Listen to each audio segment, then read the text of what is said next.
بسم اللہ الرحمن الرحیم۔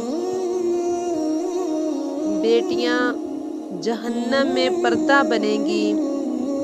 حضرت عائشہ صدیقہ رضی اللہ تعالی عنہا نے بیان فرمایا کہ میرے پاس ایک عورت اپنی 2 بیٹیوں کو لے کر بھیک مانگنے کے لیے آئی تو ایک کھجور کے سوا اس نے میرے پاس کچھ نہیں پایا۔